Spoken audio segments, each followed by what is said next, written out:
gracias a Dios, a la última parte del Antiguo Testamento. Y vamos a dividir esta parte, esta última sección, en dos partes. Una que tiene que ver con los últimos escritos en términos históricos, los últimos que se escribieron por la época, y vamos a revisar el terreno en particular de los salmos. Primero los últimos libros y después los salmos. Cada uno tiene su propia riqueza, su propia diversidad. Nada más vamos a ver esas dos partes el día de hoy, con el favor de Dios.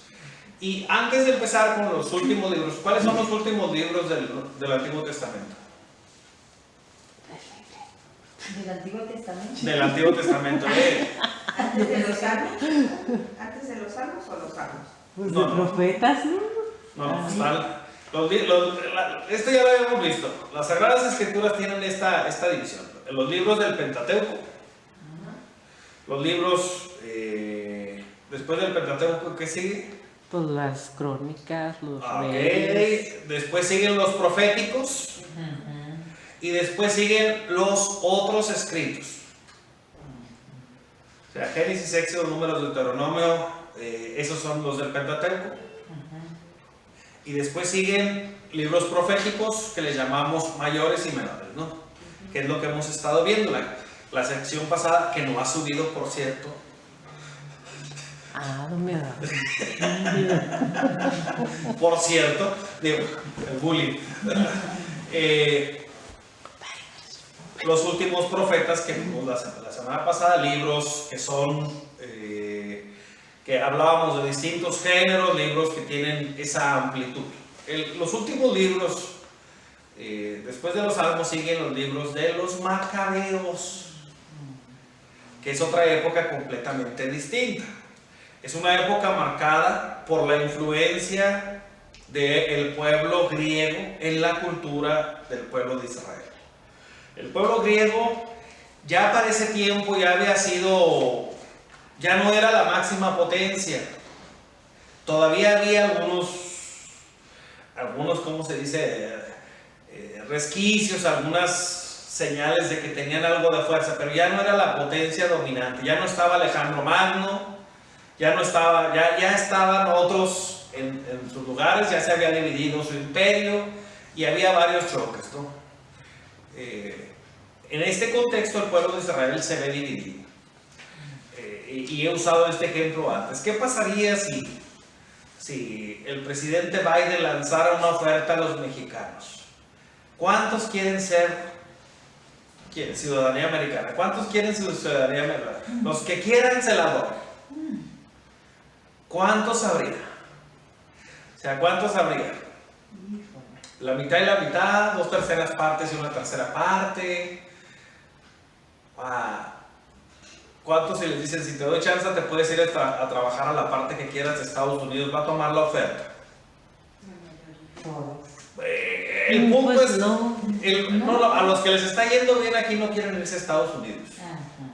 Y a los que tienen medios y posibilidades, menos. Si hablamos de empresarios, los empresarios sí se van por miedo a que los secuestren, ¿no? Pero si hablamos, por ejemplo, de toda la clase política, todos ellos pues no están muy interesados en él. Si se van, cuando los empiezan a perseguir también. Pero bueno, el punto es, el pueblo de Israel experimentó esto. La cultura dominante llegó a tocarle la puerta al país y hubo una gran parte, si es la mitad, si son 2/3 partes, que rápido aceptó. ¿Se acuerdan cuál era el hilo conductor de todo el Antiguo Testamento? La tierra prometida. Cuando hablamos de, ser como Dios en relación con Dios. O sea, ser como Dios en relación con Dios. Y esto es lo que decía Génesis. Es la idea del Génesis. La tentación, ¿cuál es? Ser como Dios sin Dios. Entonces, algo que el pueblo, la gran tentación que experimentan es ser como los demás. O sea, hacerse como los demás. Es que si los demás, nosotros también queremos ser como los demás pueblos. La tentación con algunos de los profetas en tiempos de la monarquía, esta fue. Queremos un rey porque queremos ser como los demás pueblos. sea, esa es la tentación. Otra vez, primero fue la tentación, nos presenta el Antiguo Testamento, la tentación a nivel cósmico que afecta a toda la creación. Luego fue la tentación a nivel político, militar, económica, encarnada en la persona de los reyes, hacer una monarquía como todos los demás. Y ahora se nos presenta una más sutil, la cultura. Ser en cultura igual a los demás. O sea, parecernos a los demás. Y aquí podríamos entrar nosotros, las nuevas generaciones, ¿de dónde son las caricaturas que están viendo los niños de ahora? O sea, son de aquellos rumbos. Hace 20 años, 30 años eran de Estados Unidos. Ahora son, ¿cómo se dice? Caricaturas hechas en China, como todo es hecho en China, pero el script está hecho aquí a un lado. O sea, no es el script hecho por aquellos países. Los artistas y ahora sí los dibujos pueden ser de allá, pero es como los productos. ¿Esa cámara dónde está hecha? China. Ahora, pero ¿cuál es la marca que la está, o quién lo vende y quién lo administra? Nikon. O sea, no, así, tiene nombre chino, padre, igual que Toyota. Así, Toyota es una empresa japonesa, ¿estamos de acuerdo?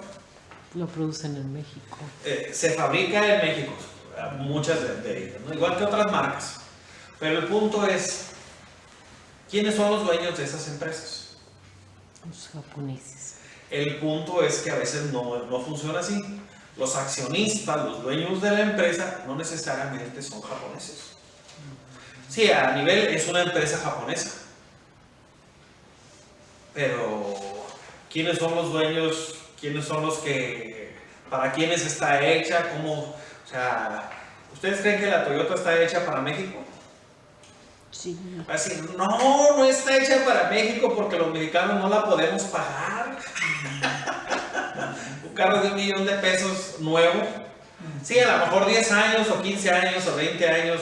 Ahorita estaba viendo yo algunos precios del 96, del 97, las primeras que salieron. Que quieren $12,000 por ellas, quieren 10,000, digo, están mal de su cabecita. Pero bueno, llega ese momento en el que la cultura quiere dominar al pueblo y empiezan a cambiar sus tradiciones, empiezan a pedir que en lugar de circuncisión, es más, algunos llegan hasta a coserse o a ponerse o a ese grado, porque en los gimnasios había que ir presumiendo el físico, porque esas eran las costumbres griegas. Y otras tantas más, había los cultos hidroláticos, había muchas cosas más. Pero hay una reacción contra esta política, contra esta cultura, contra esta influencia, que quiere desaparecer la identidad del pueblo de Israel. Y ahí nos encontramos con un tal Judas Macabeo. Judas Macabeo. ¿Qué significa Macabeo? A nosotros, algunos de aquí nos pudieran decir macabeos. Significa el martillo. El martillo. O sea, es un apodo. Macabeo es apodo, significa martillo. ¿Por qué digo que algunos de otros? Porque nos gusta arreglar las cosas con... Digo que no prende esto. Entonces, usamos esa metodología, ¿no? Entonces, llega él y junto con su familia inicia una resistencia que llamamos nosotros violenta. Empieza, sí hay que defender. Esto es peligrosísimo, por eso estoy siendo cuidadoso a la hora de escoger las palabras. Es peligrosísimo porque le llaman guerra santa. Pero ni en aquel tiempo podemos hablar de guerra santa, ni ahorita en este tiempo tampoco. En aquel tiempo se le llama guerra santa. Digo, ahorita hay que tener cuidado cuando usamos esas palabras, porque se usa mucho para el fundamentalismo o para justificar a veces erradicaciones de personas nada más porque no son de la misma raza, cultura o religión. Es decir, ay padre, pero en aquellos tiempos era diferente. No, es la misma situación. es resistencia, es una resistencia violenta, y el concepto que está detrás de ahí es el de la guerra santa. Así, ¿qué pasa después cuando esta guerra santa o cuando estos guerreros santos triunfan? Curiosamente se parece mucho su historia a nuestra historia, nada más que la de ellos es más vieja, ¿no? Es más antigua, más añeja. ¿Qué pasó aquí cuando lograron sacar a Porfirio Díaz del gobierno? Hubo una guerra de caciques. O sea, había más jefes, aunque se escuche feo lo que voy a decir, que indios. Así va el dicho, si se escucha feo lo siento. Pero había más jefes que indios. O sea, todos querían hacerse con el poder, y luego empezamos a ver cómo un héroe mata a otro héroe, luego otro héroe mata a ese héroe, y ahí nos pudiéramos ir con la historia de México. Francisco Madero, Huerta, luego Huerta Carranza, luego a Carranza Obregón, y luego Obregón León Toral, y así nos pudimos ir con la cadenita. Otro de ellos mandó matar a Pancho Villa, otro más mandó matar a Emiliano Zapata, otro más. Entonces, eso mismo pasó en el pueblo de Israel después de la Guerra Santa. Los que quedaron se volvieron peores que los de otros países. Se volvieron peores que los conquistadores de otros espacios. O sea, eran asesinos, eran crueles, eran déspotas, ya no era Dios ni nada que tuviera que ver con Dios. Se habían vuelto ahora sí rebeldes a Dios y rebeldes a todo lo que fuera el pueblo, ¿no? Querían nada más sus propios intereses. Entonces, esta es una problemática que siempre va a pasar. ¿Para qué sirve la historia de los macabeos? Esa es una pregunta. Todo libro tiene un destinatario y tiene una intención. Cuando se escribe cualquier cosa,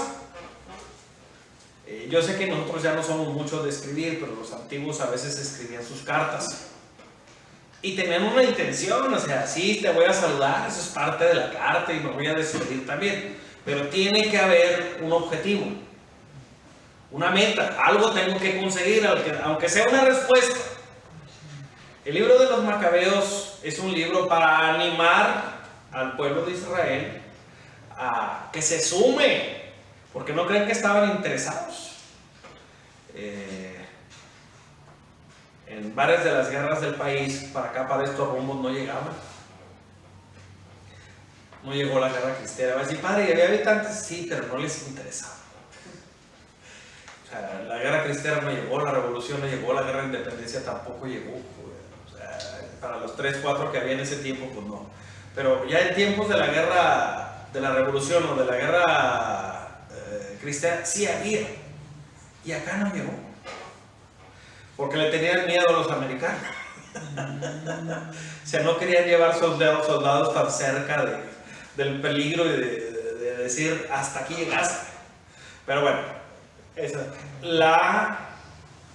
el libro de los Macabeos está hecho para resistir y para sumar al pueblo de Israel en todos los sentidos. Sumar quien se enlistara, y para sumar quien apoyara con sus bienes a la realización de este proyecto. Entre el primer libro de los Macabeos y el segundo libro de los Macabeos tenemos una historia. Ahora sí, la historia del libro de Judith.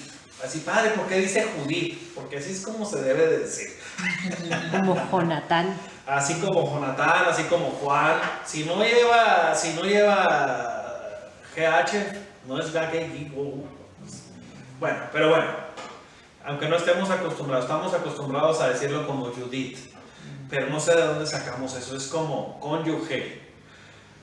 Decimos cónyuge. O sea, no sé de dónde lo sacamos, pero bueno. El libro de Judith y el libro de Esther. ¿Para qué están hechos estos libros? Mujeres de fe. No. Mujeres de fe hay en todo el Antiguo Testamento y en todo el Nuevo Testamento. El Antiguo Testamento y el Nuevo Testamento no pelean en esto. Contra todas las corrientes modernas, en las Sagradas Escrituras no hay problema, aunque algunos lo van a discutir, ni de patriarcado, ni de lucha de sexos, no, hay mujeres grandes y hay hombres grandes. Interesante. Padre, ¿ellas son las que iban con la suegra, las que no la dejaron sola? No, ¿No? Es No. el de Ruth. es Ruth, Ah, Ruth la Moabita. oh. Ella es la que se queda con su suegra en la Siria. Ah, La otra no, sí. eran dos nueras. Ah, Ninguna ya. de las dos estaba obligada a seguirla. Ajá, pensaba. como- Eran de otra cultura. Eran de otra cultura y una vez que se acababa el vínculo matrimonial, si no había niños, eran libres de seguir su camino.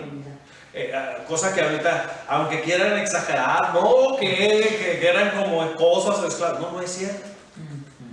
O sea, una vez que se acababa el vínculo, podían seguir, si no había... Acababa la esclavitud. O sea, la esclavitud ha estado siempre en la historia Es de la un decir. humanidad y ahorita tendríamos que revisar si no estamos viviendo épocas esclavistas, pero esa es otra historia. Judith y Esther. Aunque no les guste lo que voy a decir, así como hablábamos de que hay epopeyas, y de que hay sátiras y de que hay cinismo en algunos libros, estos dos libros son como unas novelas. O sea, son novelas. Son relatos cautivadores que buscan mover, ahora sí, a una forma nueva de participar. Si Dios hace esto con estas hermanas, ¿qué no hará? Si también la acompañan los hermanos. O sea, ¿qué no hará si se suman los demás? O sea, ¿qué no hará? Son relatos donde se nos deja ver cómo la persona se convierte en un instrumento de Dios. Si se pone en sus manos y trabaja unida a Él, si no está estorbando, ahora sí la voluntad de Dios. Entonces, son ejemplos, pero el relato está escrito en esta forma en la que nosotros podamos fácilmente enlazarnos emocionalmente para tomar decisiones, no desde los gustos o de los sentimientos, sino convenientes. O sea, no decisiones con las que vas a estar contento, feliz o que va, no, decisiones convenientes. Hay cosas que aunque no nos gusten, si nos convienen, le tenemos que entrar. Entonces, si hay peligro, si hay riesgo, no de manera temeraria, sino de manera consciente y decidida. Y eso es lo que nos presentan estas novelas. Ojo que son libros sagrados de la Santa Biblia, son inspirados y pertenecen al canon, pero el estilo literario, la forma en la que están presentados son relatos de tipo de novela. Entonces, y hay que entenderlo. Así, no estoy diciendo que porque sea un género literario distinto a los que se han utilizado, sean más o menos. Es igual palabra de Dios, es palabra revelada, inspirada, aceptada canónicamente en el número de los libros de la Biblia. Entonces, esto no hay duda. El segundo libro de los Macabeos,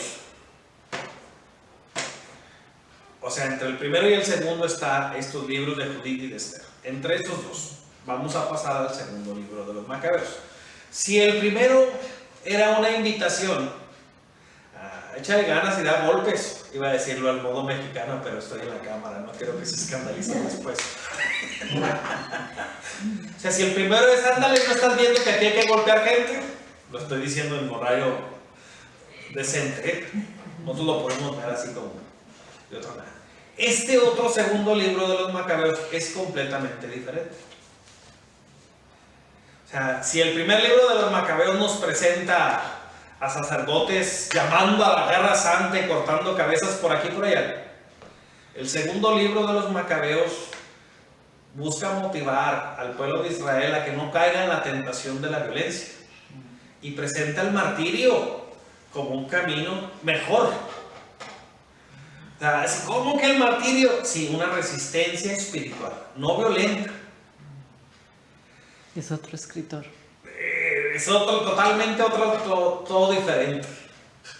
Igual los dos son libros inspirados, sagrados, son libros, pero presentan distintas perspectivas. Y hay que entender que si a mí me están torpeando, no le voy a decir a mi hermano, ay, tráele un azul que me está pegando. Tráele su gansito, tráele unas sabritas, algo para que se relaje. No voy a decir eso.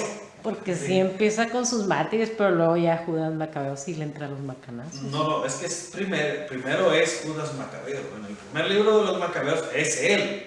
En el segundo libro es una mujer y sus 7 hijos los que se llevan el centro del libro. O sea, donde acepta el martirio. Y ella misma es la que está motivando a no bajes la guardia, mi mencito. Pero ahí mismo aparece después que se defiende, ¿no? Primero se defiende en de el manera uno. violenta y luego está la resistencia espiritual y el camino del martirio. Pero ahí mismo en el 2 viene la defensa, ¿no? Es otra perspectiva, no viene la defensa, viene otro planteamiento completamente diferente. Donde los temas principales son: no vas a ganar porque seas fuerte o porque luches. Vas a ganar porque te reconcilias con Dios. Vas a ganar porque aceptas la voluntad de Dios. Vas a ganar porque te sometes a Dios. O sea, el triunfo no está en tus manos. Está en tu actitud de vida, en tus decisiones, en tu libertad y en tus opciones concretas. Por eso estamos hablando de una resistencia espiritual. Está hablando de que sí hay que mantener la identidad del pueblo de Israel, pero no a base de golpes o a base de luchas, porque así no vas a triunfar. Nosotros desgraciadamente caímos en la tentación de la lucha y no funcionó. Gandhi logró la libertad de la India y de Pakistán sin luchar. O sea, nosotros en México caímos en la tentación de que queríamos ganar a base de cañonazos y eso. No ganamos a base de cañonazos. No ganamos. Y así, padre, pero el que empezó la lucha era un sacerdote. Sí, con más gente. No digo que estuviera bien, ni digo que los sacerdotes a veces seamos los mejores formados, indicados para dirigir este tipo de operaciones, que de hecho no lo somos, ¿no? Nuestra operación no debería ser por ahí. Pero el punto es, sí fue. Y hubo muchos que entraron, pero no funcionó. Y tardó mucho. Y destruyó al país y destruyó. Porque ahorita la India es un país cuya economía está muy por encima de la nuestra. Porque no destruyeron todo a la hora de independizarse. Todo lo construido por los ingleses, ahí está todavía. O sea, ahí está. Nosotros nos dio por querer destruir todo lo construido y después ya no hubo para pagarle a los albañiles para que construyeran. Es que sí es cierto que no hubo, no es un mito, tuvimos que empezar a pedir prestado y eso nos costó después en la historia muchas cosas. O sea, cuando uno destruye lo que otro ha construido, que son medios de ingreso y medios para crecer. O sea, si yo ahorita destruyo las refinerías de Rosarito, ¿y luego qué vas a hacer? Y luego, ¿cómo nos va a llegar para surtir toda la península? ¿De dónde vas a traerlo? O sea, ¿cómo? O sea, está fácil destruir, construir no está igual de fácil. Entonces, en estos dos libros de los Macabeos se nos presentan dos formas distintas de defender la fe. O sea, una que no funciona. Y digo, el trabajo de Judas Macabeo y de sus hijos al final logran triunfar, pero se vuelven en tiranos los que siguieron después de ellos. Entonces ya no hay que defenderse ahora de los extranjeros, hay que defenderse de los de casa, de los tiranos que tenemos aquí a 5 minutos. Entonces, el segundo libro de los Macabeos respeta y valora el sufrimiento de los justos que mueren por su fe. La fuerza que tiene el testimonio. O sea, y su confianza, obvio, abre un apartado nuevo. La confianza en la resurrección. Esto no aparece en el primer libro de los Macabeos. La esperanza, un día vamos a resucitar y tú no, desgraciado, tirano. Un día, eso le dicen, lo ponen en la voz de uno de los hijos Nosotros, yo estoy seguro que un día voy a resucitar a la vida y tú no. O sea, ay, qué feo, qué fuerte. Pues sí, pero es la verdad. Pues quién sabe, a lo mejor sí se arrepintió a la mera hora. Nos dijiste que no se le ponía freno a la misericordia de No Dios. podemos ponerle freno a la misericordia de Dios, pero hay que tener en cuenta que también viene su justicia. Esto a veces exageramos. En otras épocas se decía, así como la lechosa, en otras épocas se decía, te vas a ir al infierno, Dios te va a castigar y Dios te va a poner en tu lugar. Y le exagerábamos y acabábamos teniendo pánico escénico a Dios. Pero ahora nos hemos ido muchas veces al otro extremo de que yo no necesito hacer nada si Dios lo va a hacer todo. No. Si tú entiendes y sabes, si un niño de 6, 7 años agarra un carro y lo estrella contra otro carro, no hay delito, se llama accidente. Si yo me subo al carro y ando tomado y lo estrello, yo voy a ir a la cárcel. Porque hay agravantes a lo que yo estoy haciendo. Entonces, sí hay consecuencias a nivel humano y también a nivel, ahora sí, de vida eterna. Que no podemos nosotros saber, no basta con decir al último me arrepiento, porque no es un proceso al que se llegue en 2 minutos o 3. A veces nosotros pensamos que yo puedo llegar a la conversión y a reconciliarme con Dios en 2 segundos. Si me estoy reconciliando o estoy queriendo engañar a Dios. Pues no es lo mismo. O sea, y aquí entraríamos a distintos niveles en el plano de lo que va a pasar después. No es tan fácil. De hecho, por ahí Dante Alighieri escribió la Divina Comedia, donde hablaba del infierno, del purgatorio y del cielo, y lo ponía en niveles. Así, padre, no es un teólogo, es un gran teólogo que escribió un libro para todos. Entonces, hay niveles y tenemos nosotros que ir accediendo a, digo, no es lo mismo decir, híjole, nunca pude resistirme a los gansitos, a decir, nunca pude resistirme a las caguamas. No es lo mismo, no es lo mismo. O sea, y el proceso, el trabajo, la conversión y la restitución que exige es muy diferente. Ahora, voy a poner otro ejemplo. Si yo soy diabético y no puedo con los gansitos, pues ahí hay un problema más serio. Porque si yo sabía que estaba atentando contra mi integridad de una manera grave, digo, si vamos con la moderación, todo en exceso hace daño, pero si es medido, no tiene ningún problema, ni lo uno ni lo otro. Pero bueno, vamos a pasar a otro libro más, al libro de Daniel, que es muy breve lo que vamos a decir acerca. Es otra novela, ¿no? Curiosamente, tiene una parte profética, netamente profética, y una parte donde se nos habla de un apocalipsis. El apocalipsis del libro de Daniel. O sea, no es que haya otro libro del apocalipsis, ¿no? El género literario es apocalíptico. O sea, describe revelaciones, visiones, se hablan de estos términos. Y presenta al Hijo del Hombre, los huesos que florecen y otras tantas cosas más, ¿no? Entonces, es un libro apocalíptico. ¿Qué presenta este libro? Sin importar cómo esté la situación, unido a Dios se puede rescatar. No importa qué tan secos estén los huesos, no importa qué tan fea esté la situación, Él puede hacer que regrese. ¿Y qué se ocupa? Que nosotros recibamos al Hijo del Hombre. El Hijo del Hombre que se presenta en este Apocalipsis, en este libro que está clasificado dentro de los profetas, pero que tiene una partecita que así, hay distintos libros que tienen este género literario y lo usan. Algunos de los evangelios como Mateo o Lucas también tienen sus apartados de este tipo. Días vendrán en que no quedará piedra sobre piedra. O sea, Jerusalén, Jerusalén, ¿cuántas veces quise reunirte como reúne una gallina sus polluelos debajo de mis alas? Y tú no quisiste. O sea, tú no quisiste. O sea, el reclamo de hoy también, o sea, pero bueno, esa es otra historia que veremos después. Este Apocalipsis habla de la intervención del Hijo del Hombre y que no importa cómo esté la situación de difícil, siempre se puede superar unidos. No quiere decir que vayamos a alcanzar lo que nosotros deseamos o buscamos. O sea, no siempre. A veces Dios lo que quiere es que entregues toda tu vida, no nada más un cachito.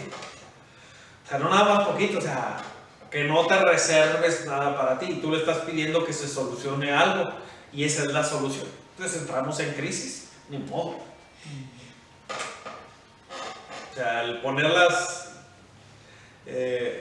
las cosas en su lugar a la hora que aceptamos al Hijo de Hombre implica que dejemos a Dios darnos la vida, ¿no? Esta dinámica de cómo primero va una parte, luego va otra, y al final les da el soplo de vida, el aliento de vida. Soplo, aliento es lo mismo, ¿no? Uno de los últimos libros, el libro de Baruch. También, ahora sí, de esta época. En esa época, ¿qué estaba pasando? Todos los libros de esa época, a excepción de los dos últimos que vamos a ver, tienen las mismas características. Buscan animar a mantener la fidelidad a la promesa, a la alianza, y a seguir al Dios vivo y verdadero. Están pasando por dificultades, están pasando por persecuciones, están pasando por invasiones, influencia fuerte a nivel de la cultura, en aquel tiempo no se llamaban así, pero si ahorita lo quisiéramos ver, de las ideologías.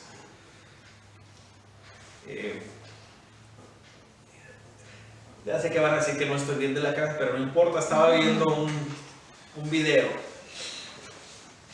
de qué tendría que hacer México para recuperar sus tierras que están del otro lado de la frontera.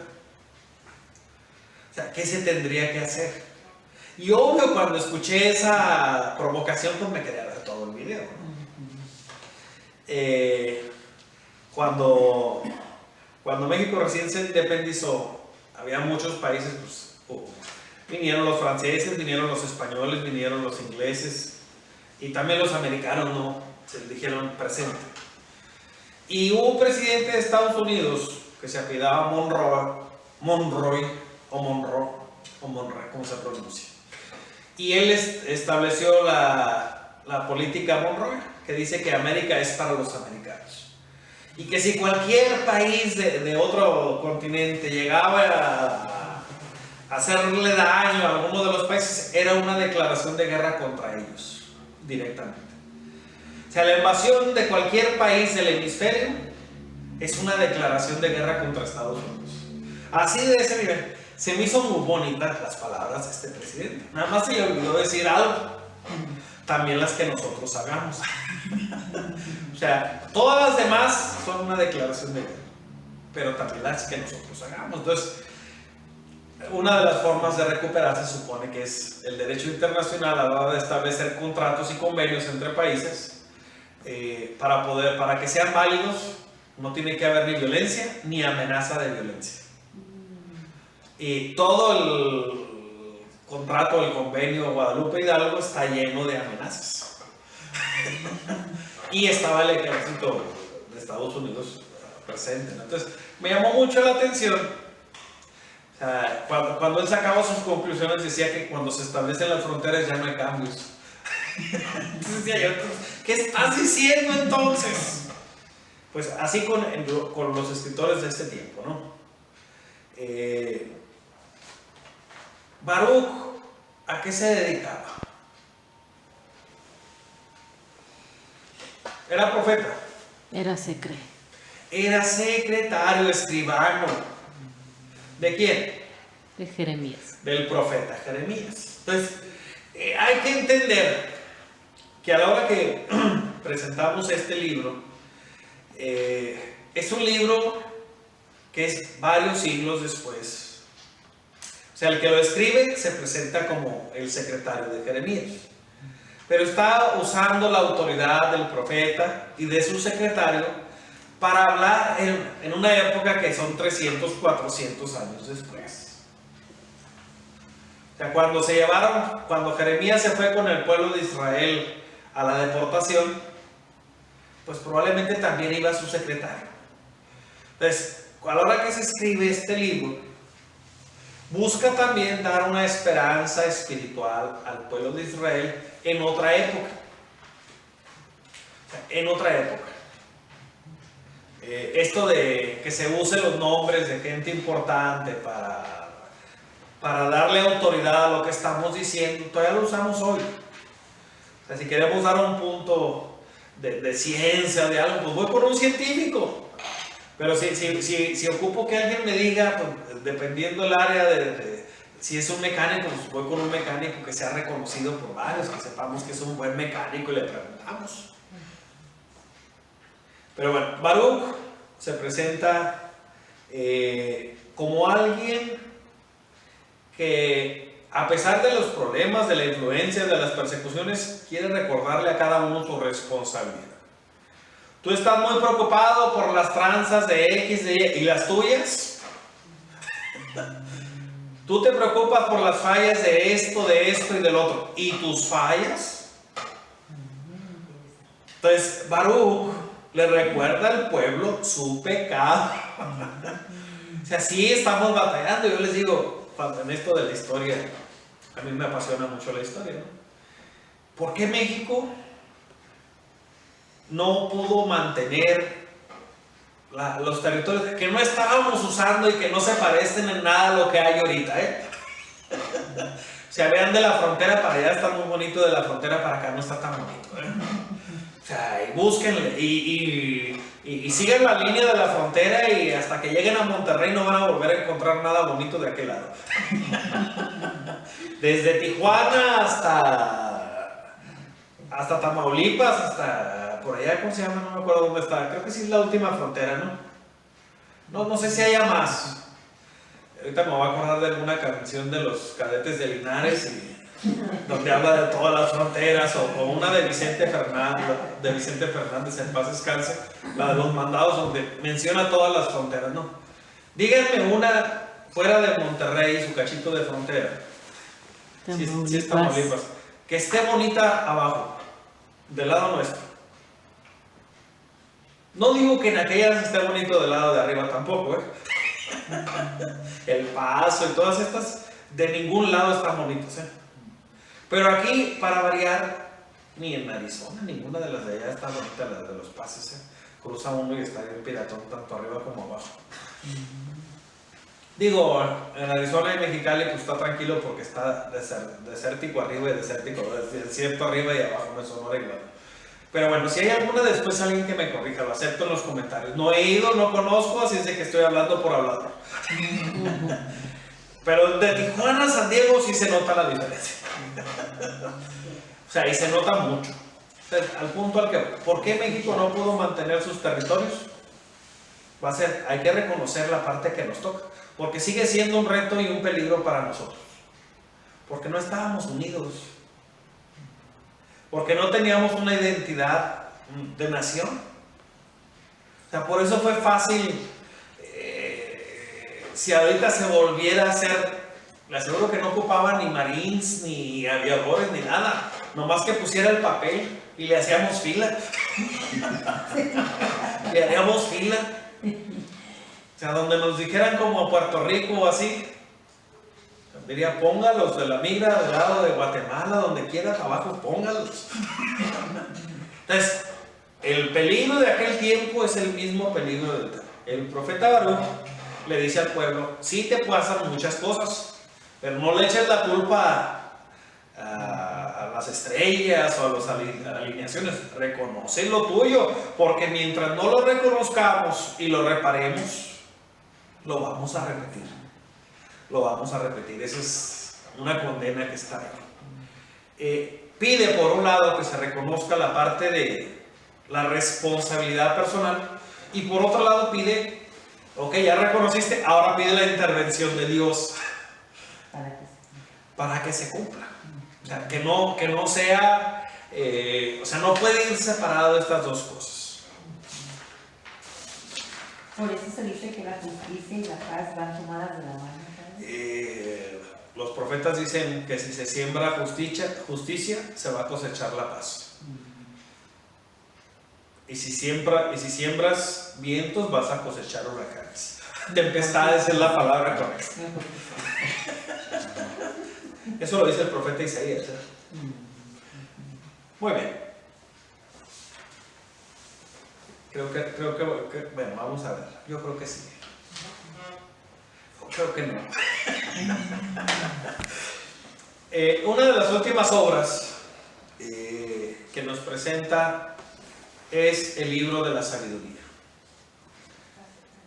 El libro de la sabiduría.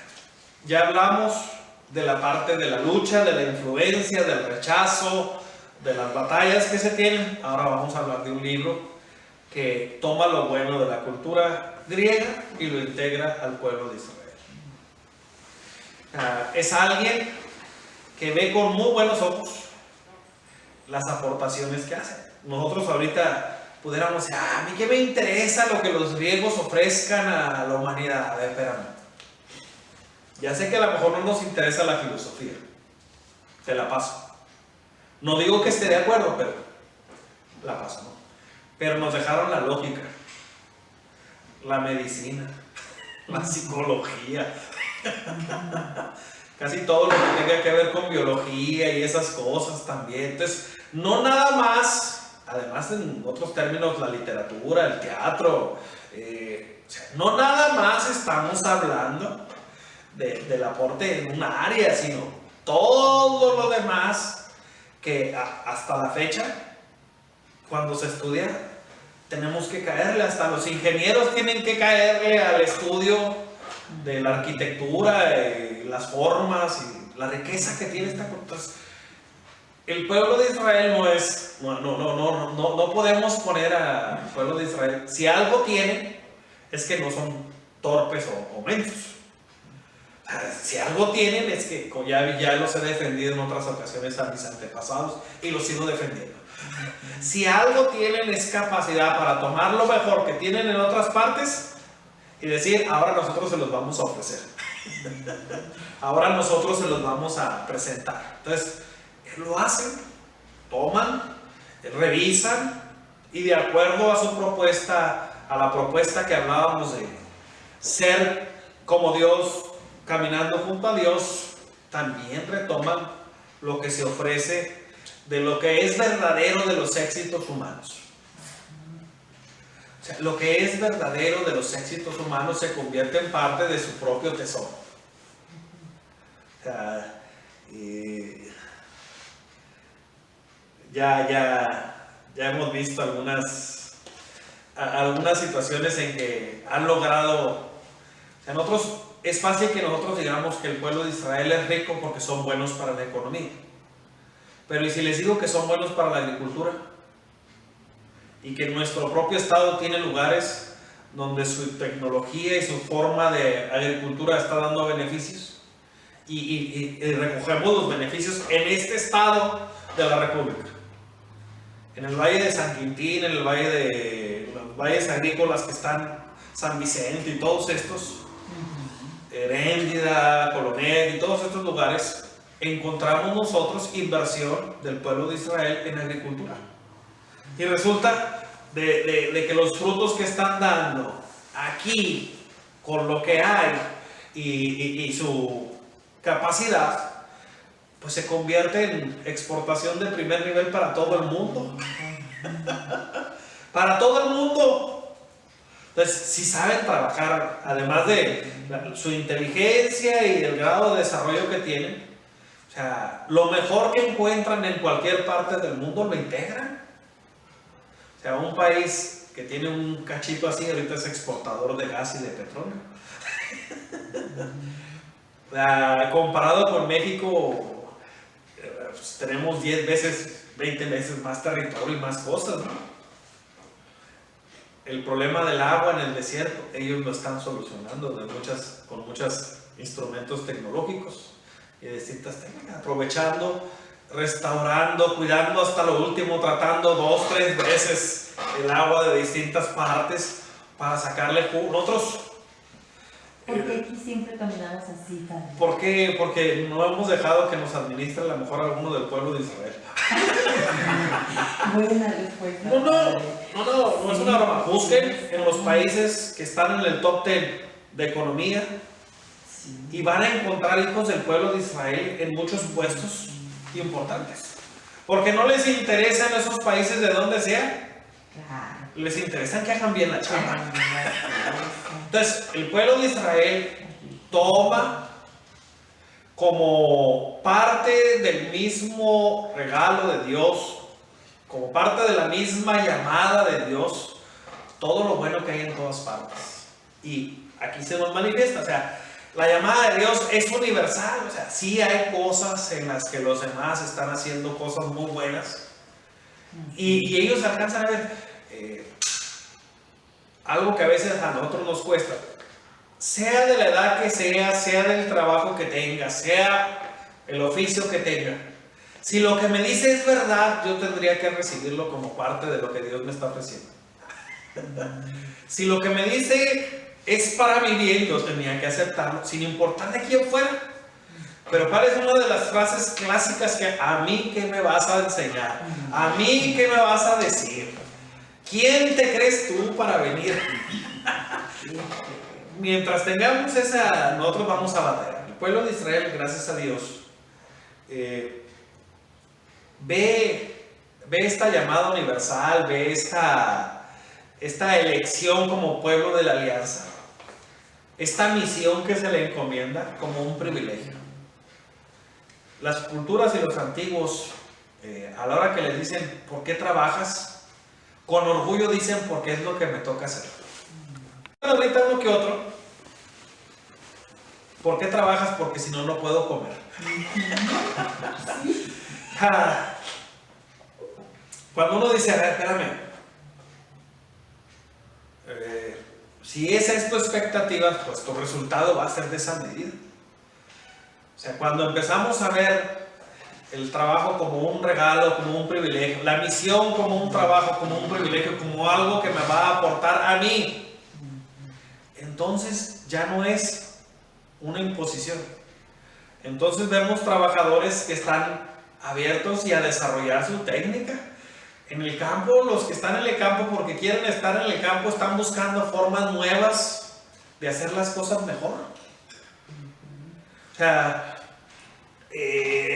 cuando vemos nuestros artesanos y nuestros artistas, a la hora que están haciendo su trabajo están buscando hacer cosas ingeniosas, nuevas, que cambien y transformen su propio oficio. No hacer lo mismo. O sea, no están haciendo lo mismo. O sea, pueden estar teniendo rutinas y dinámicas. Cuando se va a construir, pues hay que escarbar para los cimientos.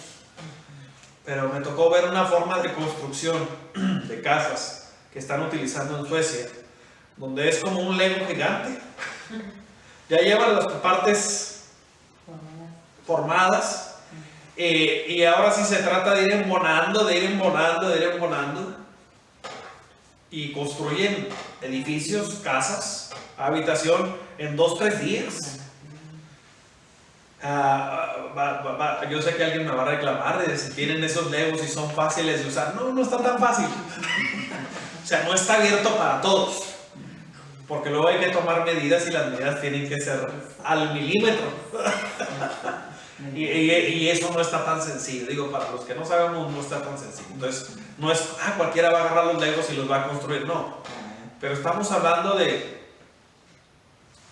ir adelantando. O sea, a la hora que nuestros antepasados hicieron las pirámides, hicieron estas obras de arte, no estaban con la tecnología de los antepasados. O sea, buscando la mejor tecnología, buscando la mejor forma, Entonces, el pueblo de Israel ve su trabajo, bueno, en este libro de la sabiduría, ve su misión como un privilegio. O sea, la tarea que Dios le encomienda es un regalo, es un privilegio que vale la pena mantener y sacar adelante. Mantener y sacar adelante. En estos libros nos falta mucho, padre. Todos los libros de la Sagrada Escritura Es como cuando toma uno agua. O sea, cada que uno toma agua, que se refresca, que le gusta a uno, que lo disfruta. O sea, no importa que sea la misma agua, lo va a refrescar, le va a dar salud, le va a hacer bien. Entonces, la Sagrada Escritura, toda la Sagrada Escritura tiene esta característica. Los libros que vamos a ver enseguida, nomás lo voy a introducir, no lo voy a acabar ahorita, nomás lo voy a introducir. El libro de los Salmos, o los libros de los Salmos, algunas preguntas técnicas. ¿Qué significa salmo? Aquí está, para que no lo diga. No, yo aquí lo tengo escrito, no tengo problema. Pues por eso. Yo no sé qué significa salmo. ¿O qué es un salmo? Los hemos visto, los decimos en misa todos los días, que hay celebración. En la liturgia de las horas, que es la oración oficial de la iglesia, se hace. En la adoración nocturna, dentro de sus, ahora sí, oraciones, está lleno de salmos. ¿Sería como un himno, un canto? Un himno, un canto, eso es un salmo. Ahora, ¿o qué es un himno o un canto? Algo de alegría, de gozo. Puede ser de alegría y de gozo, es la única. Les voy a poner a Paquita, la del barrio, a Shakira. Eso es alegría y gozo. No. Entonces ahí también, o sea, en el ¿Son canto, cantos? en Sí. el canto se refleja tanto la alegría y el gozo, como la frustración, como otros sentimientos más. Me Porque delata la risa, ¿no? Y lo estás cantando con un matrimonio sano y lo estás cantando. todo el mundo canta de Paquita, la del barrio, que no estén casados. No, la de Shakira. Pues está igual que las de Paquita, la del barrio. No, le dice Paquita a Shakira, no, mija, te falta odio, te falta. Otro. No. Pero es interesante, entonces se complementan. Los salmos manifiestan todo Todo. tipo de sentimientos, de emociones, de experiencias, de situaciones, de crisis y de triunfos, de fracasos. Y hay puntos donde... Ya se vio bien Lupito D'Alessio, ¿no? Con amor y desamor. No sé si... No escucho mucho de Lupita D'Alessio y además en mi época no me tocó mucho escucharlo. Entonces están justificadas la paca y la...